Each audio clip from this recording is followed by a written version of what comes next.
جو ہوا ہے ویڈیو آیا، پھر ہم سے برا آپ کے لیے کوئی نہیں ہوگا۔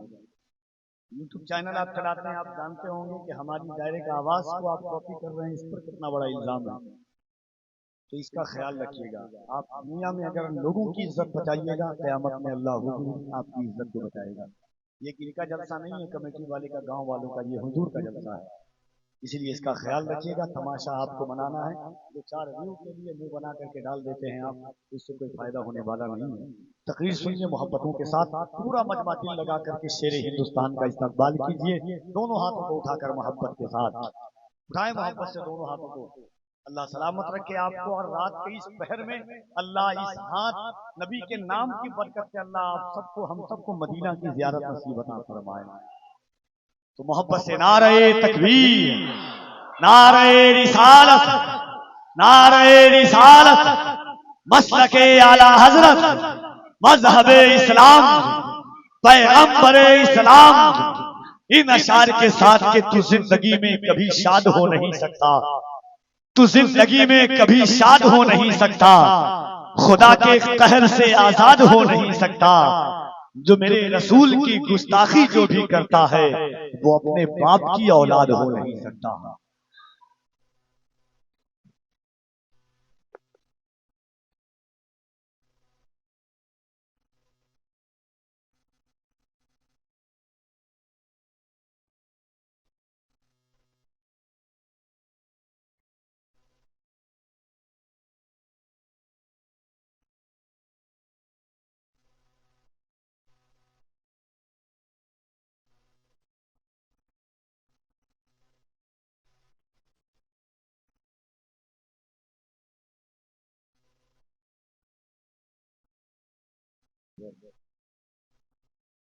جملہ علماء اہل سنت،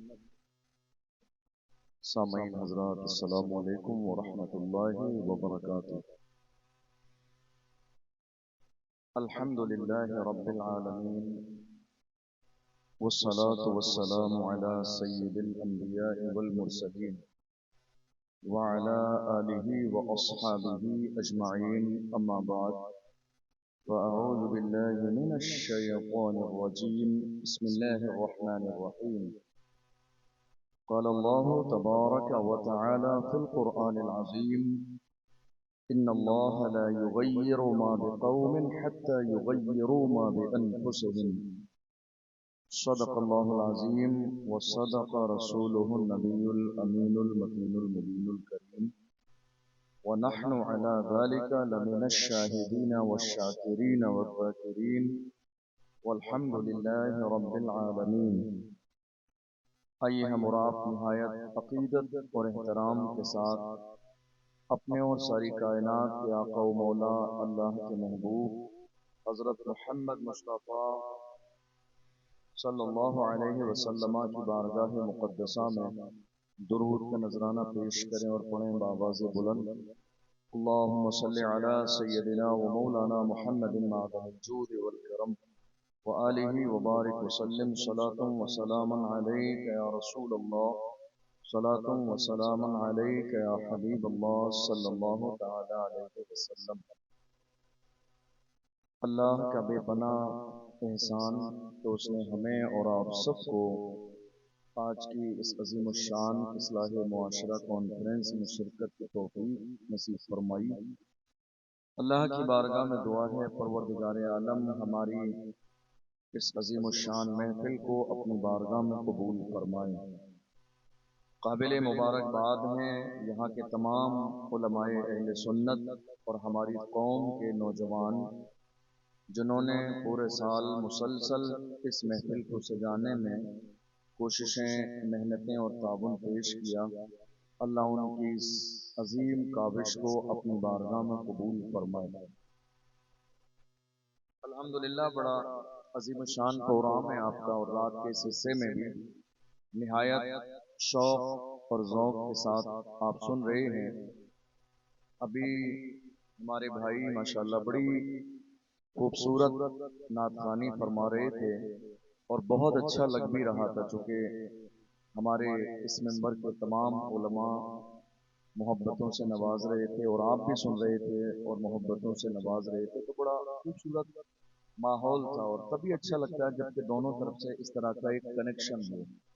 تو الحمدللہ یہ جو صورتحال مجھے آپ کے اس علاقے میں رات کے 2 بجے دیکھنے کو مل رہی ہے، عام طور پر آدھے سے زیادہ ہندوستان میں یہ صورتحال نظر نہیں آتی۔ رات کے 12-1 بجے کے بعد سمجھ لیجیے 80-90% لوگ اٹھ کے چلے جاتے ہیں۔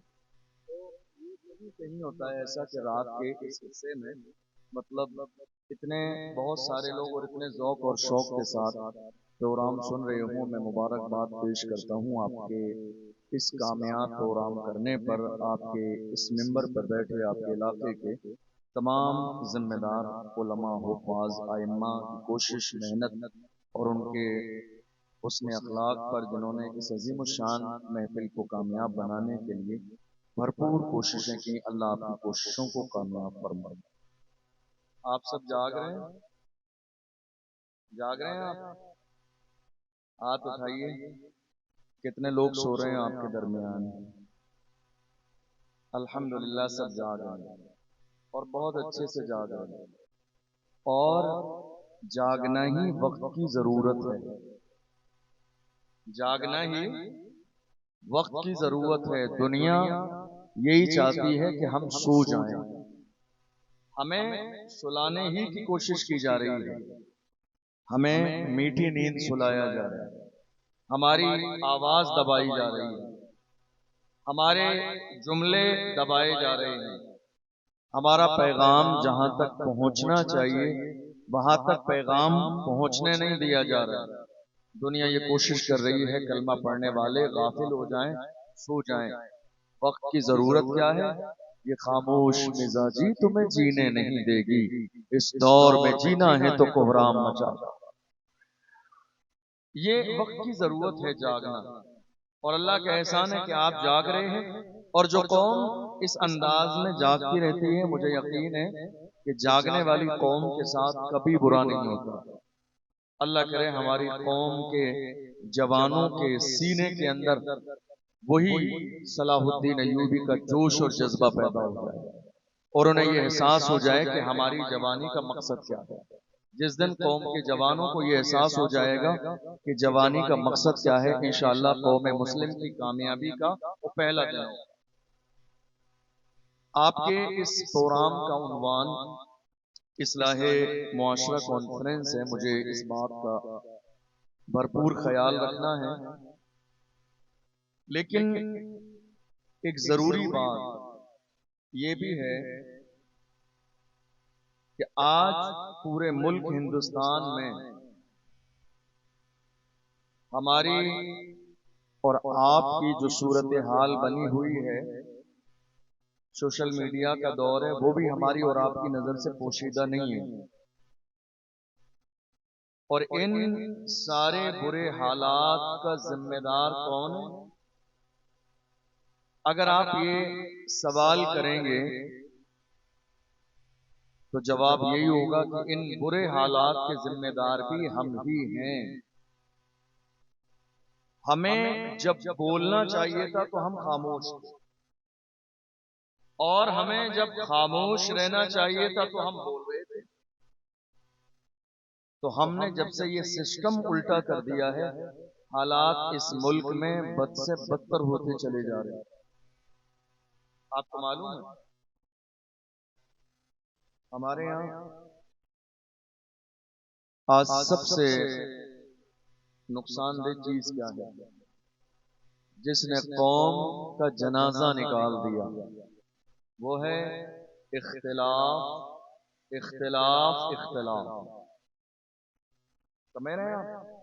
اور سب میں بڑی معذرت کے ساتھ میں یہ بات آپ کے شہر کے لیے نہیں کر رہا ہوں، میں مہمان ہوں، مجھے نہیں معلوم آپ کے یہاں کے حالات ہیں۔ ایک عام بات ملک کی سطح پر، ہمارا کوئی بھی موقع ایسا نہیں ہے یا کوئی فیلڈ ایسا نہیں ہے جہاں اختلاف نہ ہو۔ علماء میں اختلاف، ائمہ میں اختلاف، قوم میں اختلاف، باپ اور بیٹے میں اختلاف، ہر گھر میں اختلاف، ہر فیملی میں اختلاف، ہر محلے میں اختلاف، الغرض صرف اختلاف. اس کا نقصان کیا ہوا؟ نقصان یہ ہوا کہ آج قوم مسلم دنیا کی نظر میں بے حیثیت ہو کے رہ گئی. قوم مسلم آج بے حیثیت ہو کے رہ گئی. Hello hello.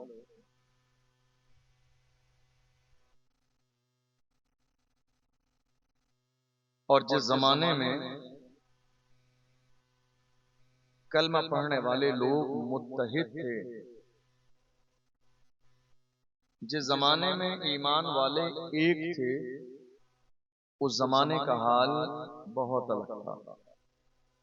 آج جب سے قوم کے اندر اختلاف ہو گیا، حالات ہماری اور آپ کی نگاہوں کے سامنے ہیں. آپ پورے ملک میں نظر دوڑا لیجئے، آپ کی حیثیت کیا رہ گئی ہے؟ آپ نظر دوڑائیے پورے ملک میں آپ کی حیثیت کیا رہ گئی ہے؟ آپ کی توجہ ہے؟ میں بات آگے بڑھاؤں؟ بیٹھ جائیے بھائی، جو جہاں بیٹھا سکون سے بیٹھ جائیے. رات کے 2 بج گئے، اب اس وقت میں بہت زیادہ ادھر ادھر کرنے لائق ہے نہیں ویسے. تو اس اختلاف کی وجہ سے ہماری حیثیت کیا رہ گئی؟ یہ اور بات ہے کہ آپ اس کو دل سے قبول نہ کریں، لیکن سچائی اسی بات کی ہے کہ اب کوئی حیثیت باقی بچی نہیں ہے. کہیں کوئی سننے والا نہیں ہے آپ کی، کہیں کوئی پاور نہیں باقی رہ گیا آپ کا، کہیں کوئی آپ کی بات کا اثر باقی نہیں ہے. اور یہ سب ہوا اس لیے ہے کہ ہم آپس میں لڑ رہے ہیں. آج تک بھیا کیا ہوا آپ کے مائک میں؟ اس کے بغیر کیسے چلائیے اس کو.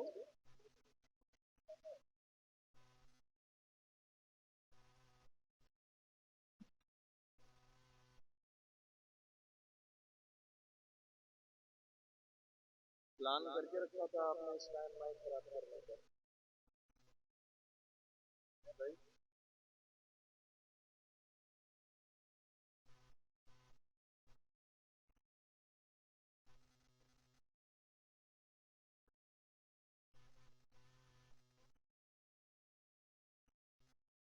ہلو. اصل میں یہی سب چیزیں ہیں جن کی بنیاد پر پروگرام خراب ہو گیا. سمجھ رہے ہیں آپ؟ ایک تو بیان کا ٹائم، یہ صلاۃ و سلام کا ٹائم ہے، ٹائم ہی اتنا زیادہ لیٹ ہو. سمجھ رہے ہیں؟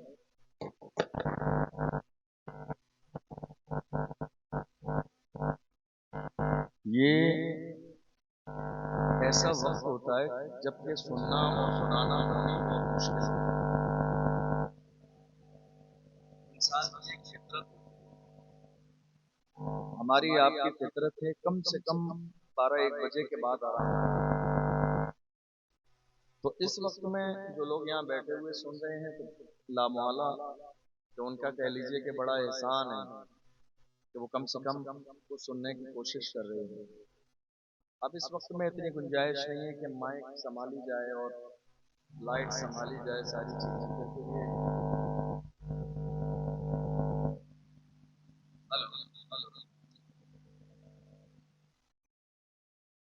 کیا ہو کیا رہا ہے بھائی آپ کے مائک میں؟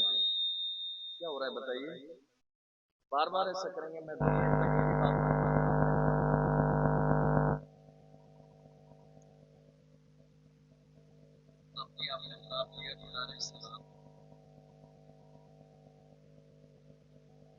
میں عرض کر رہا تھا موجودہ دور میں قوم مسلم کو سب سے زیادہ نقصان اور خسارہ میں